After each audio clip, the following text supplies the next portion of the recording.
네, 안녕하세요. 추석 연휴 관계로 3주 만에 인사드립니다. 제7회 KR 크레딧 토크 바로 시작하겠습니다. 먼저 주요 등급 내역부터 보시죠. 네, 지난 3주간 등급 변동은 8월 30일 홈플러스의 등급 하향 조정 외에는 없었습니다. 신규 평가 또한 푸른상호저축은행 ICR 한계사만 있었습니다. 네, 그렇군요. 홈플러스의 경우에는 올해 2월에 등급 전망이 부정적으로 변경된 이후에 6개월 만에 등급 하향이네요. 예, 그렇습니다. 홈플러스의 경우 사실 지난 2019년부터 사업 경쟁력 저하, 인수금융 상환 부담 등으로 단기 등급이 A2 플러스에서 현재는 A3 플러스까지 하락한 상황인데요.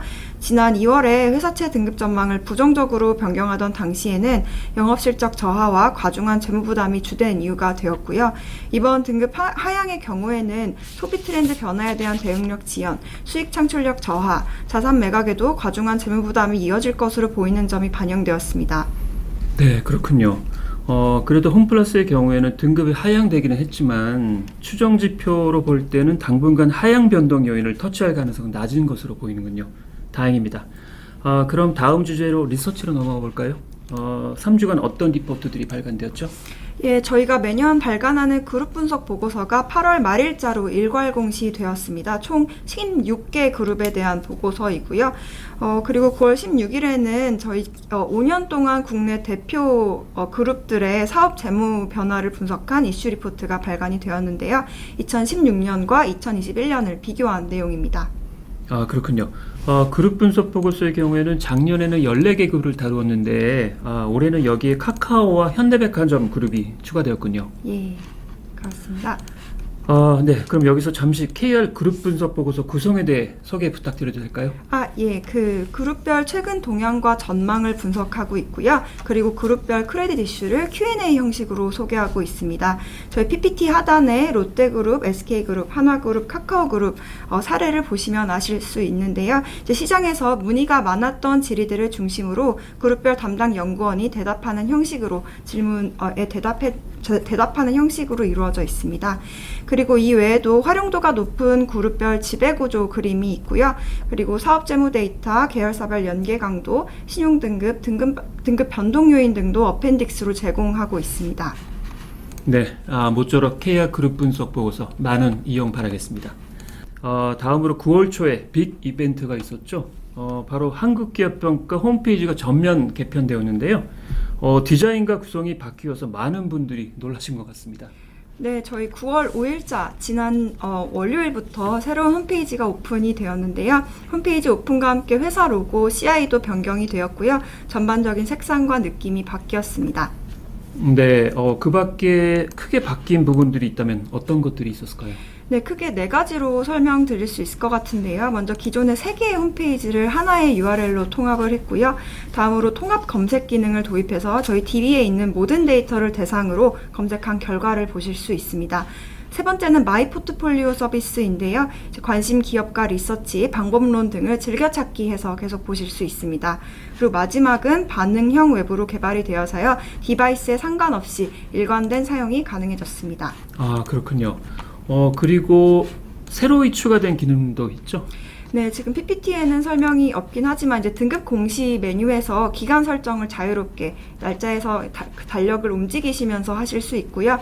그다음에 PPT에 나와 있는 내용을 말씀드리면 업체별 오버뷰 화면에서 업종 계열 피어의 등급 현황, 피어 재무 정보, 그리고 해당 기업이 발행한 업체별 채권 현황도 보실 수 있습니다. 그리고 저희 메뉴바를 보시면 자산 유동화 증권 메뉴가 추가되었는데요. SF 등급 검색에서는 특히 이제 주간사, 자산 보유자, 신용 보관 기간으로 회사명을 검색하실 수 있습니다. 네, 아주 파워풀하게 변했네요. 설명 감사합니다. 참고로 지금 저희가 신규로 가입해 주신 분들 대상으로 오픈 이벤트를 진행하고 있는데요. 자세한 사항은 저희 홈페이지 팝업 참고 부탁드리고요. 많은 참여 바라겠습니다. 아울러 저희 새로운 홈페이지 이용하시면서 느끼신 점, 그리고 좋아진 점 또는 불편해진 점 있으시면 무엇이든지 좋으니 많은 피드백 주시면 감사하겠습니다. 다음으로 진행 예정인 세미나에 대해서 소개해 주시죠. 예, 저희 9월 21일과 22일 두 차례의 웹세미나 진행할 예정인데요. 21일에는 건설 캐피탈 부동산 PF 리스크 점검의 주제인데, 건설업의 경우에는 회사별 신용 보강 현황을 분석하고 PF 우발채무의 실질적 리스크 범위에 대해서 발표할 예정이고요. 캐피탈사의 경우에는 8월 22일자로 나왔던 이슈 리포트에서 분석한 내용 주로 다룰 예정입니다.